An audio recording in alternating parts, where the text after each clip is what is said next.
l'ordre. Chers collègues, nous sommes le comité des droits internationaux de la personne du comité permanent des affaires étrangères et du développement international. And international development. This is meeting number 64. We are April 21st, 2015. Continuing a study is the wrong way of putting it. We have had another hearing into the human rights situation in Vietnam. That was unfortunately a meeting which suffered from some technical difficulties with the audiovisual connections. It was most unfortunate. Today we have a second meeting, and with us today is Diem Do, who is the chairman of Viet Thanh. Welcome to our subcommittee. We're very glad to have you here. I'll invite you to begin your testimony. Once you've completed your testimony, we will then turn to the members of the subcommittee to ask you questions. The length of each round of questions and answers will be determined by how much time we have left.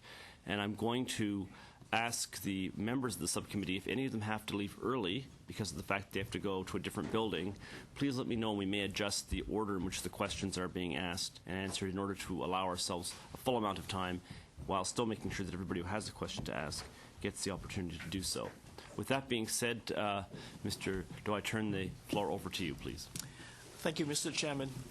Good afternoon, Mr. Chairman, distinguished members of Parliament, and ladies and gentlemen. First, I would like to thank the Subcommittee on International Human Rights for holding this meeting and for giving me the opportunity to speak about human rights situation in Vietnam. Now, at the end of the Vietnam War in 1975, Canada graciously received many Vietnamese refugees and provided them with a new home.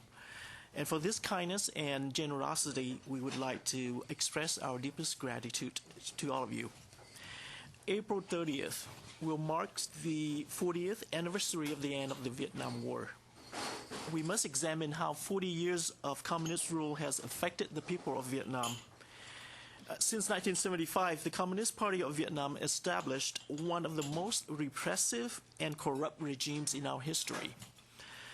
Immediately after taking control of South Vietnam, the Communist Party sent hundreds of thousands of people into prison camps, where thousands died from torturing, starvation, diseases, and exhaustion from extreme labor. From 1975 and well into the 1990s, the reign of terror drove many people into a mass exodus from Vietnam. Of those who tried to escape by boat, many perished at sea or fell victim to pirates, including hundreds of women and young girls who were raped or kidnapped. But perhaps the most glaring aspect of their 40-year rule is their abysmal human rights record. And for today's meeting, I would like to offer my presentation on 5 key areas. First is freedom of expression and information.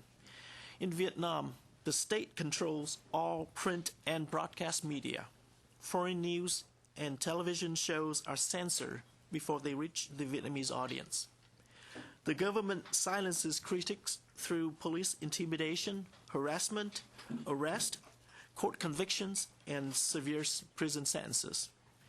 According to Reporters Without Borders 2015 Press Freedom Index, Vietnam ranked 175th out of 180 countries.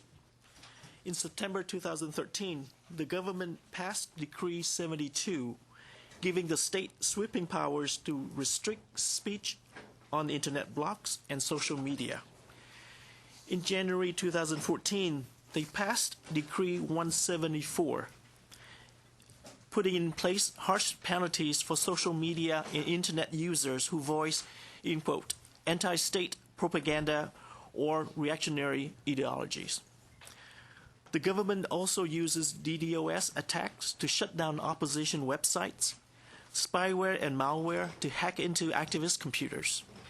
According to Freedom House, they also employ thousands of public opinion shapers who spread favorable state propaganda on the internet. The top 2 recommendations for Vietnam from the UN Universal Periodic Review in February of last year were: number 1 is to create conditions favorable to the realization of freedom of opinion, expression, and association. And number 2 is to ensure that freedom of expression was protected both offline and online, and to enable unrestricted access and use of the Internet, and allow bloggers, journalists, and other Internet users and NGOs to promote and protect human rights. Second area is to freedom of assembly and association. The government of Vietnam bans all political parties, labor unions, and human rights organizations independent of the government or the Communist Party. The authorities require official approval for public gatherings and refuse to grant permission for meetings, marches, or protests they deem unacceptable. In recent years, numerous protests broke out over land confiscation by corrupt officials, over poor labor conditions and inadequate labor policy, and over territorial disputes with China. Now, in response, state security forces regularly crack down on people participating in these protests, and many activists were either detained or sentenced up to 7 years in prison. Third area is freedom of religion or belief. Although religious freedom is protected under the Vietnamese Constitution, however, there are many related decrees placing significant limitation on religious freedom. Most recently, Decree 92 was passed in January 2013, further extending government's control on religious groups. All religious groups in Vietnam are required to join a party-controlled organization called Vietnam Fatherland Front. Those who fail to do so are often arrested or harassed. Religious groups most often targeted by the government include the Cao Dai Church, the Hoa Ha Buddhist Church, independent Protestant house churches, the Catholic Redemptorist, and the Unified Buddhist Church of Vietnam. Vietnam's current situation can be best captured in the report of the UN Special Rapporteur on Freedom of Religion or Belief after his visit to Vietnam in July of last year. Mr. Heiner Bielefeld wrote in his summary that whereas religious life and religious diversity are a reality in Vietnam today, autonomy and activities of independent religious or belief communities, that is, unrecognized communities, remain restricted and unsafe, with the rights to freedom of religion or belief of such communities grossly violated in the face of constant surveillance, intimidation, harassment, and persecution. Area number 4 is political rights. Vietnam is a one-party state in which the Communist Party of Vietnam has a firm monopoly over political power. This monopoly is guaranteed in Article 4 of the recently amended 2013 Constitution, which states that the Communist Party of Vietnam is the sole force leading the state and society. As mentioned above, all opposition parties are banned and severely persecuted. Members of the Vietnam's National Assembly, which is their legislature, are elected in general elections. However, all candidates are vetted by the CPV, or the Communist Party's controlled Vietnam Fatherland Front. And this earned Vietnam a Freedom House 2015 political rights score of 7, with 1 being the best and 7 being the worst. And as a result, the party controls all branches of the government, and according to Freedom House, party membership is widely viewed as a means to business and societal connections, and corruption and nepotism among party members are a continuing problem. And in Transparency International 2014 Corruption Perception Index, Vietnam ranked 119th out of 175. And despite many challenges, human rights defenders, democracy activists, intellectuals, and even recently, increasingly, some former high-ranking communist officials have openly called for political reform and better respect for human rights. Still, the government responded with more arrest, harassment, and intimidation, a repression that many international organizations label as the worst over the last 20 years. Fifth and last area is the rule of law. Instead of the rule of law, the Vietnamese government has relied on the rule by law approach, applying sweeping national security provision to suppress basic rights. To curtail freedom of speech, activists are charged with vaguely worded articles in the Penal Code, such as Article 88, conducting propaganda against the state. Article 79, subversion of the people's administration, and Article 258, misuse of democratic freedom to attack state interests and the legitimate rights and interests of organization or citizens. In addition, Vietnam's judiciary is under the control of the Communist Party, and in politically motivated cases, trials are often conducted hastily and routinely lack the impartiality required by international law. Vietnamese law also authorized administrative detention without trial, deeming peaceful dissidents as a threat to national security and placing many under house arrest. To avoid international criticism, authorities have sometimes applied non-political charges, such as tax evasion, to jail high-profile activists. As an example, in the 2014 Human Rights and Democracy Report, the United Kingdom Foreign and Commonwealth Office classified Vietnam as a country of concern, with the following observation. There is a lack of transparency and accountability throughout the legal system. We are concerned that the state uses the courts to punish dissidents by prosecuting them on unrelated matters. For example, in the case of Lê Quốc Quân, whose sentence to 30 months in prison for tax evasion was upheld in February 2014. The UK assessed that he was imprisoned for voicing his opinions on religion, corruption, and land reform, and that his trial was unfair. In conclusion, to protect human rights and ultimately to support democracy in Vietnam, I would like to make the following 4 recommendations.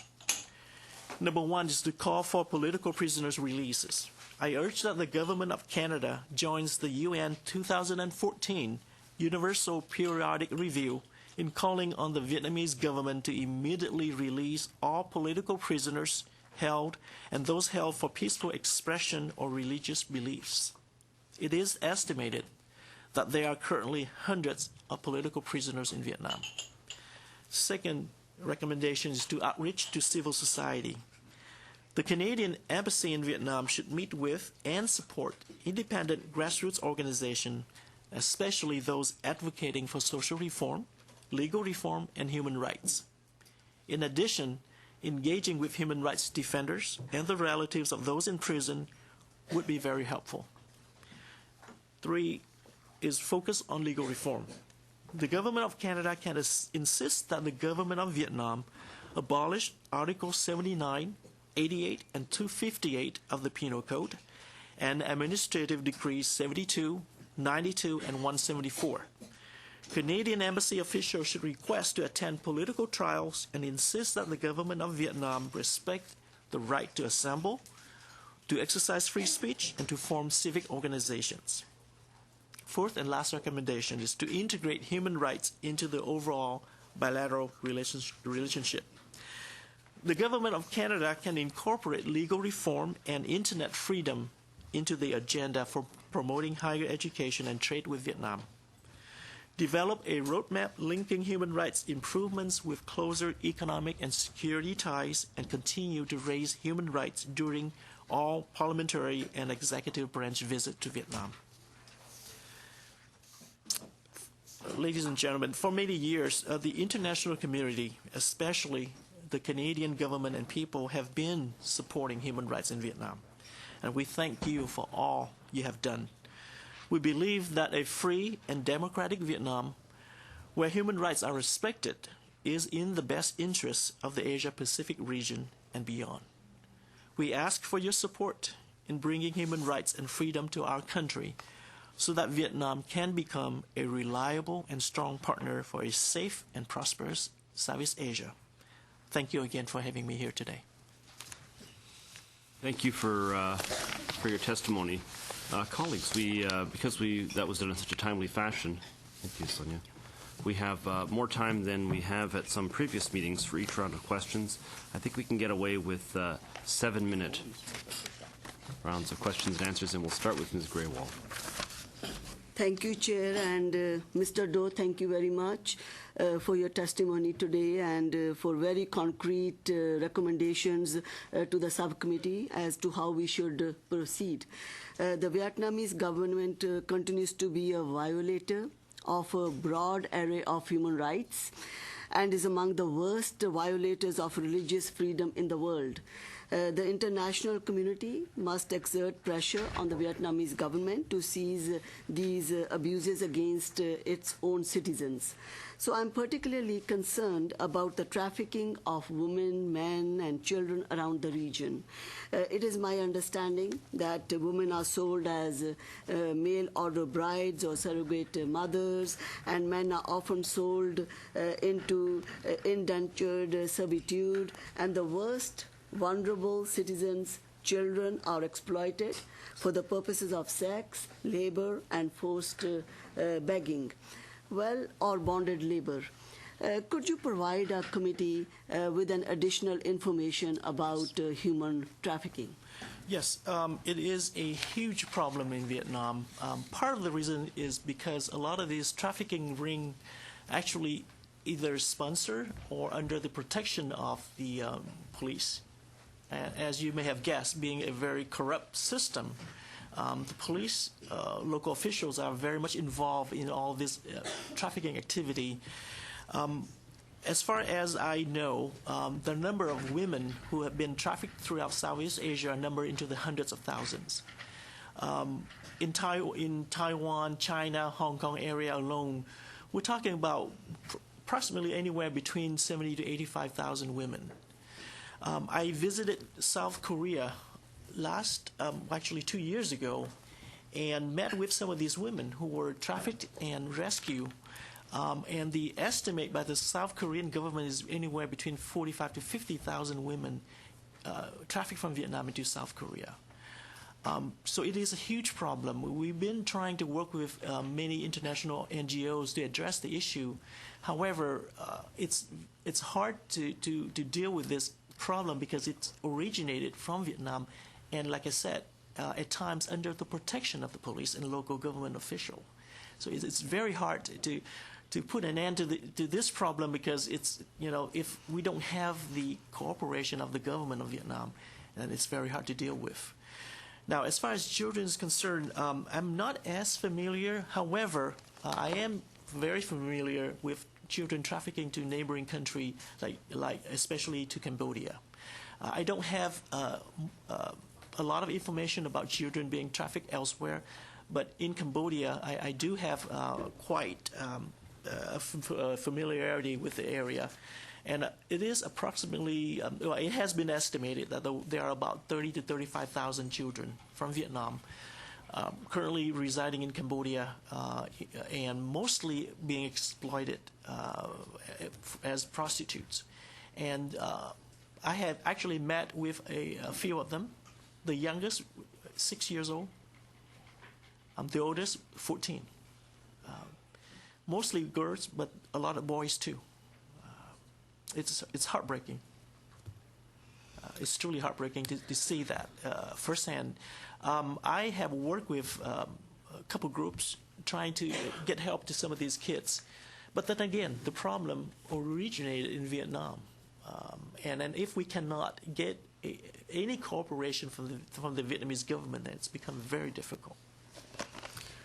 Well, I'm also really troubled by the persecution of religious minorities across Vietnam, government seizure of lands, particularly those belonging to religious or other minority groups, the resale of lands belonging to churches and temples, and the infiltration of religious organization by government agents. They demonstrate a contempt of religious freedom. So people should be able to practice their beliefs without fear of punishment or persecution by government officials. So in terms of the religious persecution, is it all kind of religions or is it a particular religion that is singled out as well? Is it possible religion is just an kind of an excuse for political persecution? Could you please put light on that?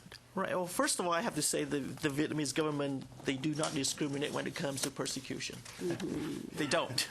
They persecute equally across the board, whether you are Buddhists, Catholics, Mennonite, Protestants, doesn't matter.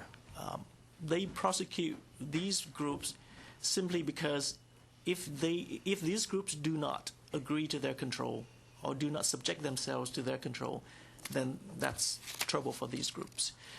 As I mentioned in my testimony, religious groups in Vietnam are required to join and be put under the control of the Vietnam Fatherland Front, which is basically a tool controlled by the Communist Party.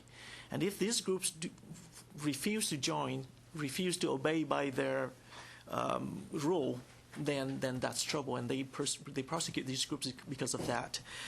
Case in point, in fact, just last night, I spoke to a Mennonite pastor in Vietnam, and he shared with me that he was roughed up by so-called thugs, and when he filed a complaint with the police did absolutely nothing.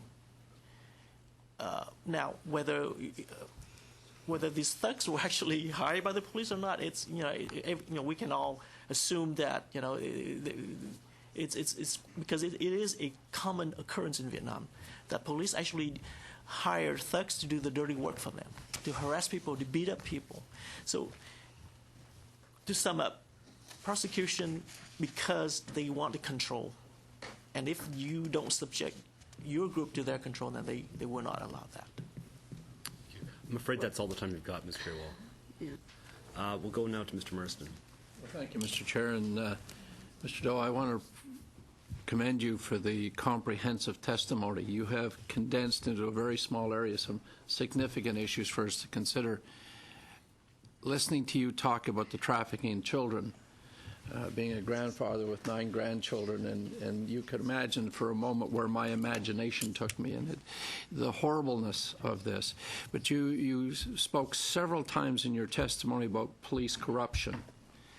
One of the things I didn't hear in your testimony is how is that police corruption connected to the national government, or is there a space between them?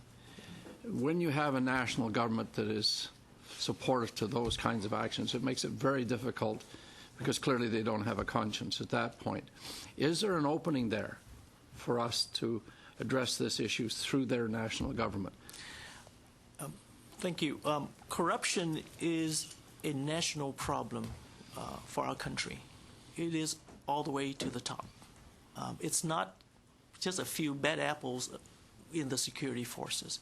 It is a huge problem. It runs all the way to the top.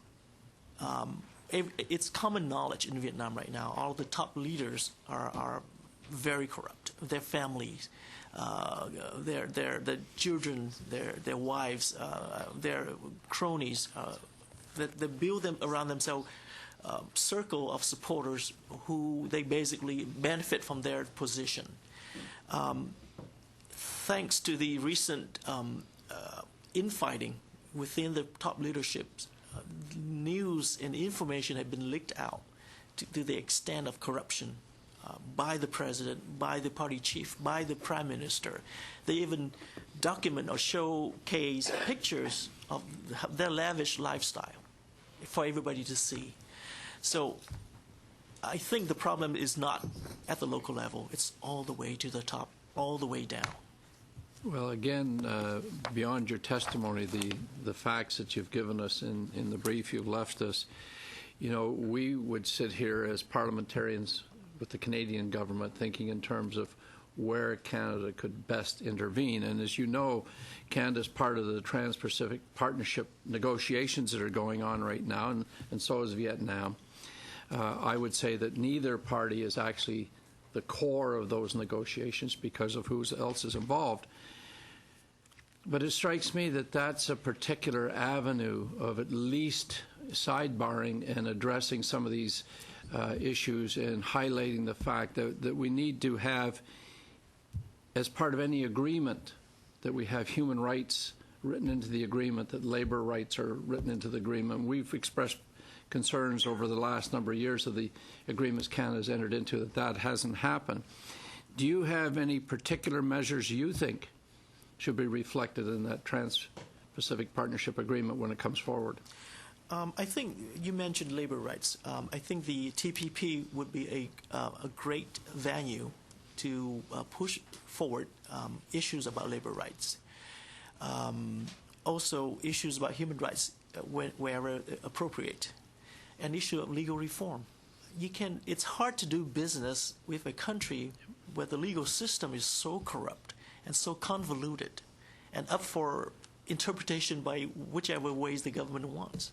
So a legal reform, labor rights, and human rights, I think those are the three key areas that I think would benefit greatly if we can use the TPP as a venue to push us forward. The other area of concern is the drug detention centers. We have seen in some countries that the so-called war on drugs was actually used by totalitarian-type governments to persecute their own people and mistreat them in many and actually kill them in many instances. Do you have any information regarding the treatment of detainees in these centers? Generally speaking, treatment of detainees or prisoners in the Vietnamese prison system is very poor. I have done some work with a number of activists inside Vietnam who are trying to compile a report on prison condition in Vietnam, not just political prisoners, everybody. How poor and how inhumane the prison system in Vietnam is right now.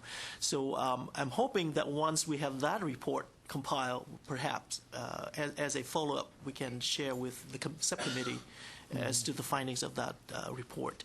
But as I said, generally speaking, prison condition in Vietnam is very poor.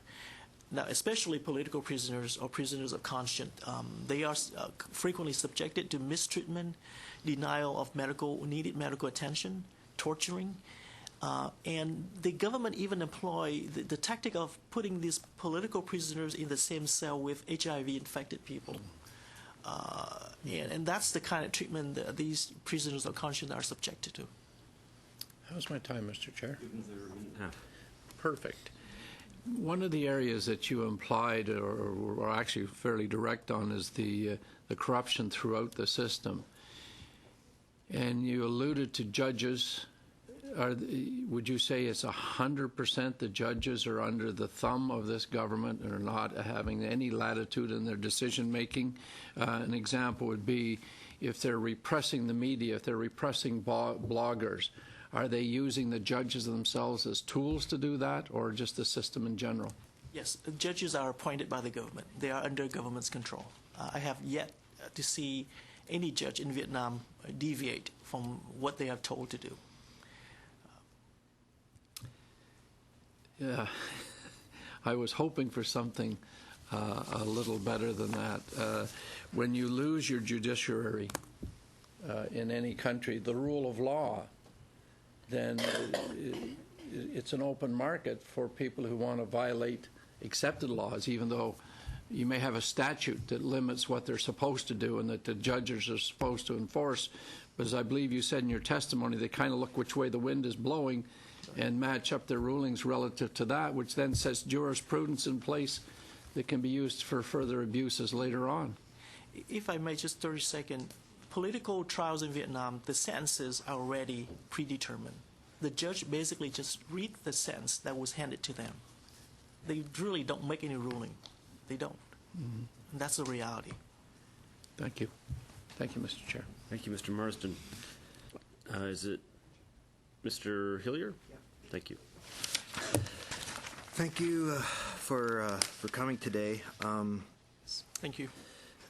Is the Vietnam government, is it propped up by any other government like China? Or is it pretty much fully independent? The Vietnamese communists and the Chinese communists are in a love-hate relationship. The Vietnamese communists know that they need patronage from the Chinese Communist Party to stay alive.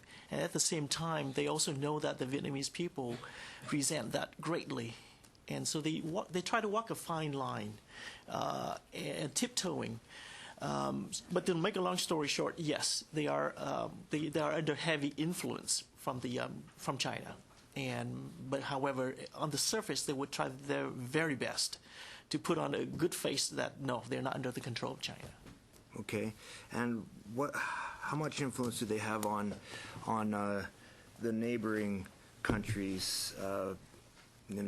After the Vietnam War, around this time of the Vietnam War, it seemed like a lot of the countries in the area were falling under communist regime, and a lot of them were not independent of each other. How is that today? Is the surrounding countries influenced by Vietnam?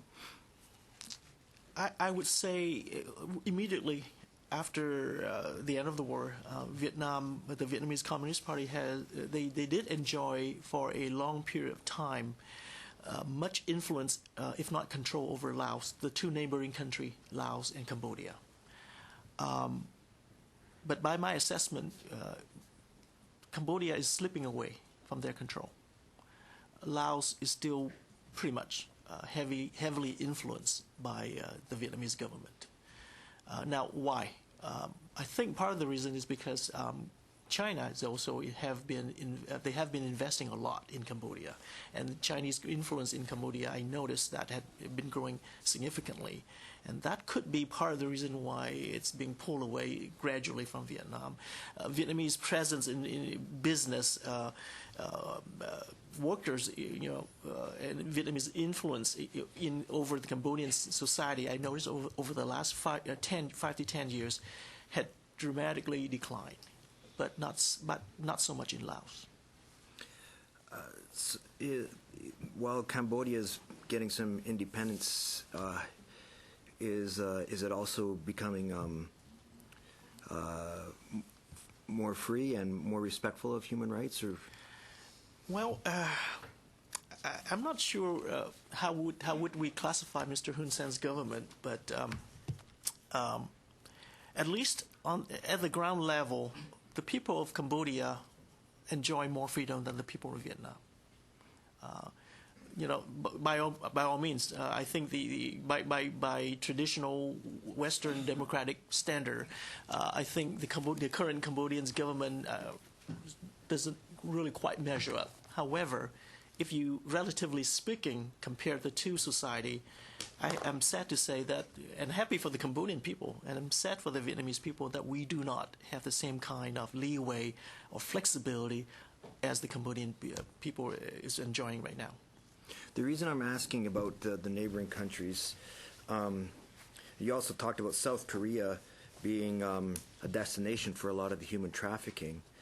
And as difficult as it may be to address some of these issues in Vietnam itself, how much can be done through working with neighboring countries? I have to say the Taiwanese government and the South Korean government have been very supportive. I do not myself work directly on these issues, but I have associates, and I know groups who work on these issues. And in my communication with them, they do enjoy quite a bit of support from the Taiwanese government and the South Korean government on this issue. I have to say that. Now, for cases in China or Hong Kong, as you may have guessed, we really don't have much. We really don't have much of the ability to penetrate into that particular area to resolve the issue. So we basically contain our activities in Taiwan and South Korea at this point. Should we be putting it? You gave us 4 recommendations for how we can respond or work with the Vietnamese government itself, but how much effort should we be putting on countries like Cambodia or even China to bear some influence on the Vietnamese government? I think, for example, in Cambodia, the issue of children trafficking, I think will go a long way if the government of Canada will address the issue of children trafficking through Cambodia, whether it's from Vietnam or any countries, because by my experience, I have seen the problem there. Now, same thing goes for other countries. If we can lend a helping hand in dealing with this issue or assisting them in any way, I think that would probably be very much appreciated. But then again, as I said, the Taiwanese government and the South Korean government have been very supportive.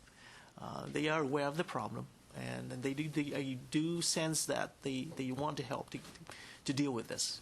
What about not just in regards to the trafficking, but in regards to diplomatic pressure on the government for human rights improvements in general?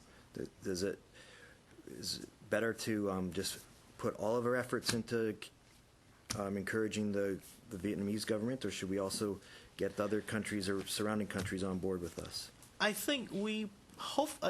My viewpoint is that we probably should be focusing our attention more on the Vietnamese government.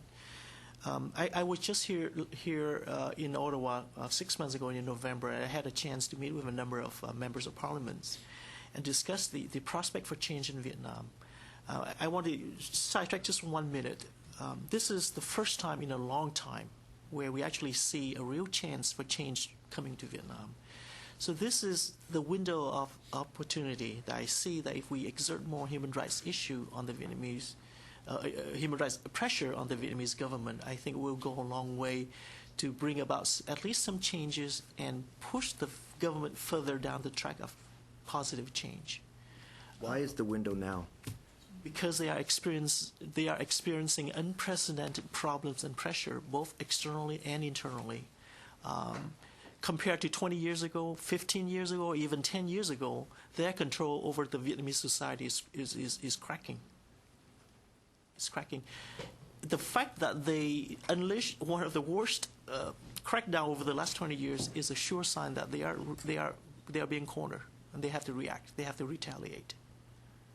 And the encouraging thing is that despite being the worst crackdown over the last 20 years, the number of activists in Vietnam right now we have the more people ever compared to years ago being involved. More protests ever. People are being less afraid to speak out. People are pushing back. Just a couple of weeks ago, we have a massive labor strike and walkout in Vietnam. 90,000 workers walk off the job. First time ever. People are pushing back. And we can clearly see that if you compare now, 2015 to 2005, it's clear. They're being pushed back and they are retreating. Thank you. Let's go to our next round. Professor Kotler, please. Thank you, Mr. Chairman. I want to begin by commending our witness really on the well-organized testimony regarding human rights violations in Vietnam and the specific recommendations that you've offered us. I also want to commend the excellent work of the Vietnam International Coalition. I've had the pleasure of meeting with you and members of your group, and we've been the beneficiary of your work. And I'll take this opportunity to express appreciation for the large number of members of the Vietnamese Canadian community who are here today and their supporters to see this kind of engagement in the parliamentary system is really very encouraging. Your testimony included express reference to what might be called the criminalization of fundamental freedoms in Vietnam, freedom of expression, assembly, association, religion, political advocacy, and like very much the fundamental freedoms in our Canadian Charter of Rights and Freedoms, I might add parenthetically. And there has been, I noticed, an increasing arrest and prosecution and imprisonment of lawyers who've been acting, let's say, on behalf of human rights defenders in recent years. My questions are, I'll put them all together and you can answer them either sequentially or together. Why is this happening? Or is it the case that lawyers are in fact being singled out for their human rights advocacy? Can international advocacy by parliamentarians or otherwise help in terms of the plight of these human rights lawyers, and if you have any suggestions in that regard? And given the fact that Vietnam is, as you've described it, a one-party state, and given the corruption of the legal system, can these lawyers have any effect within Vietnam, given the context? By my own experience, and as far as I know, for a country of 90 million people, we have a total of 5 practicing human rights lawyers. And these 5 are constantly harassed, intimidated by the government. And I'm afraid if this keep on going, we soon will have probably 4, 3, 2, and who knows when we're going to have 0. And these 5 brave individuals, and I did have the opportunity to at least communicate with some of them in the past to see and understand how difficult life can be for them. So why? Because I think 10 years ago, or even 5 years ago, there's no such thing as human rights lawyers in Vietnam. But in recent years, we begin to see people who are willing to take on these cases because, again, we can see that over the last 10 years, the control of the Vietnamese government over society is cracking. And as more and more people are challenging the government, as more and more people being brought to trials, there's a need for some lawyers to speak out to defend these people. And because of that need, we begin to see people come out and take on these cases. Now, a few years back, we had more than 5, but now we dropped down to 5. And the government know that, one of the way to discourage people to take these cases to court, one of the ways to silence people is to put pressure on these human rights lawyers so that they will not take on these cases anymore. And these people will go to trials with no legal representation, none whatsoever. Are there specific ways in which we might be able Yes. to support those human rights Yes. lawyers and thereby protect them, if you will, against the oppression of the Communist Party in the There are a system? number of ways. For those human rights lawyers who have their license stripped from them, and there are about 3 or 4 that I can name, we can put pressure to have their license to practice be put back in effect. We can push the Vietnamese government on legal reform, legal proceedings. Lawyers sometimes are given a day notice of the trial, sometimes half a day notice. You cannot prepare for a trial if you are given only a day or half a day. We can push them for legal reform in the sense that lawyers should be granted access to their clients while their clients are being detained. It's very common in Vietnam that these lawyers are denied access to their clients. So legal reform is the second way. First one is to make sure that these people get the protection that they need, and those who get their license taken away be reinstituted. Legal reforms for changes is the second approach. What about the judiciary? Is there any semblance of any independent judiciary in Vietnam? I'm sad to say that I have yet to see any glimmers of hope. The judiciary system is completely under the control of the Communist Party. All judges are appointed, and they are governed. They are under the direction of the government. And as I mentioned, in the overwhelming majority of political cases, all of the sentences were already predetermined. The judge was just there to keep order in the court, basically. It's not uncommon to see political trials. While the witness was standing there and trying to plead their case, the judge would be pouring tea, chit-chatting and drinking tea, as if they don't care, they don't listen. It's captured on video. You can go on YouTube, you can see for yourself some of these political trials. Judges just chit-chatting. They don't even pay attention. So I have yet to see any glimmer of hopes yet. One last quick question. Has your organization met with or made any representations, for example, to the International Bar Association, which could be a kind of advocacy group on behalf of the human rights lawyers in Vietnam? Yes, we are trying to work with, we are currently working with International Bar Association. We work with Legal Defense. We work with Lawyers Without Borders. We work with those groups. We try to have these human rights lawyers, the very few, precious few, be brought out for legal training so that they can hone up their skills. So those are the kind of things we have been trying to do, and we still continue doing it. Thank you. Thank you. Thank you, Professor Kotler. Going back to the government side, are we going to Mr. Sweet now? Thank you very much, Yes. Mr. Chair. And I just wanted to mention 3 quick things. One, we have quite a high-profile gentleman named Tom Campbell, who was one of the those who came over from Vietnam in a boat years ago, and has written a book and is making very public the plight of Vietnamese today. Also, we have a champion in Hamilton, Reverend John Smith, who was part of working, really leading the group that brought many of the Vietnamese here when they were evacuating Vietnam, and are now living here with very successful lives. And just want to echo the comments of my colleague, Professor Kotler, that very impressed. I think this is probably the largest diaspora that we've seen at a committee meeting, so it represents the dedication that you have for your brothers and sisters back home, and to bring a greater level of independence and freedom for them. So commendations to you. You had mentioned to my colleague about the patronage that the government wants to get from China, but you're also talking about the corruption that's endemic in this Communist Party.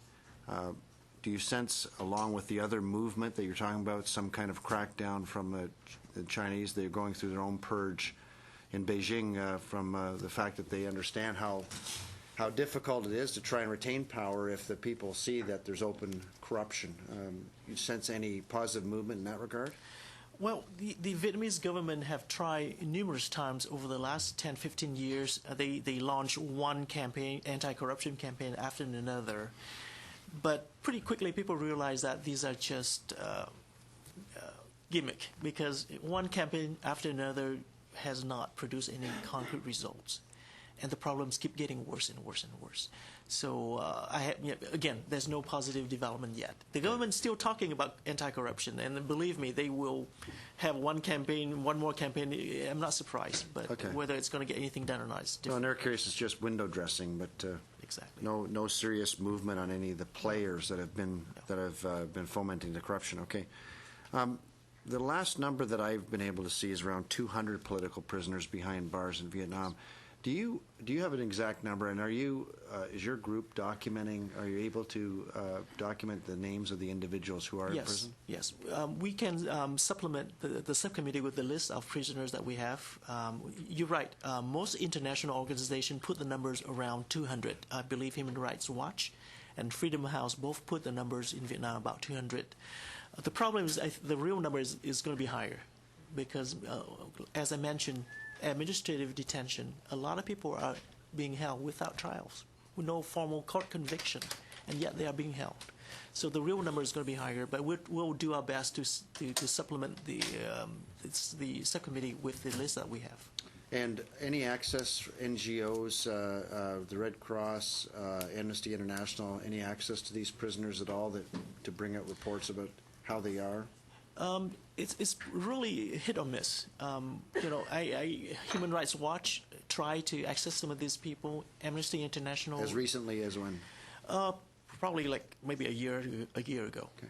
I believe the last time there was some effort to access these people was like a year ago. Now, embassy in Hanoi tried to do so as well. The German embassy, the American embassy, the Swedish had tried very hard to access these people over the years as well. So not just NGOs, but some embassies have done their part. Yeah. Okay. Okay, I'll come back to that in a second. There's another question that I wanted to ask you. Is there still a large migration out of Vietnam? Or is the Communist Party preventing that as well? There has been still people trickling out. In fact, I was just over in Australia last month, and there are right now in Australia, if I'm not mistaken, more than 1,000 Vietnamese refugees waiting for asylum. And are they being processed by the UNHCR? I'm sorry? Are they being processed by the UNHCR? I believe so. In Thailand, there are hundreds, if not close to 1,000 Vietnamese refugees seeking political asylum in Thailand. So, yes, people are still trying to leave Vietnam. Not as large of a scale like during the 80s and 90s, but there are still people trying to leave Vietnam as of today. And they would in Thailand they would be intermingled with Burmese as well, and right. And they are others they are being handled by the UN HCR. Yes, yeah. Okay, thank you very much. Thank you. Thank you. We turn now to Mr. Benskin, please. Thank you, and echo the comments of my colleagues, and one, welcoming you here, and welcoming the significant contingent of the Vietnamese community or Vietnamese Canadian community here today. I'm going to follow up a bit on what my colleague, Mr. Sweet, had touched on, the NGOs. Yes.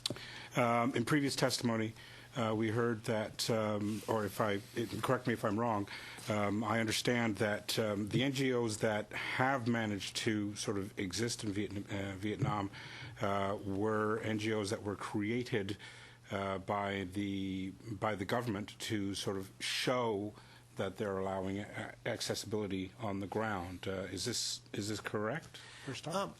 I think one of the positive trend in Vietnam right now is the development of a nascent civil society. And we begin to see in recent years more and more grassroots organization start to spring up and operate inside Vietnam. And also NGO from the outside coming in, established operation inside Vietnam. So that's a positive trend. However, the overwhelming majority of these groups are still working on issues that's non-threatening to the government. If you work on the environment, poverty reduction, literacy, HIV prevention, great. They are welcome to operate. But if they touch on issues like religious freedom, they touch on issues of sensitive issues, then that's where trouble begins. Okay, and so the accessibility, first off, of outside NGOs in terms of any organizations that is looking to help generate political action, grassroots political action in terms of political reform, these types of agencies, they don't have access, or are they beginning to have access, or is the government too repressive that they cannot even get off the ground? I want to use one example. I understand that the Swedish government and Swedish NGO have been pushing forward with legal reform in Vietnam for quite some time, and there are projects and NGOs, Swedish NGOs operating in Vietnam, working on legal reforms, and the government will allow that to a certain extent. They can push, but if there's a limit, if you cross that limit, then that's trouble. So to sum up, I think the government of Vietnam today they're smart enough to know that they need to put on at least their best face, and they will allow certain activities, as long as those activities do not cross a line that they draw. And if you cross the line, then you have to close up shop and leave. We're also hearing testimony on the issues, the human rights issues, due to the political situation in North Korea, for example. And one of the things that has been mentioned numerous times is getting information to the people. In North Korea, information is trickling in on thumb drives and things of this nature to the people, and it's building that encouragement. We've talked about you've talked about the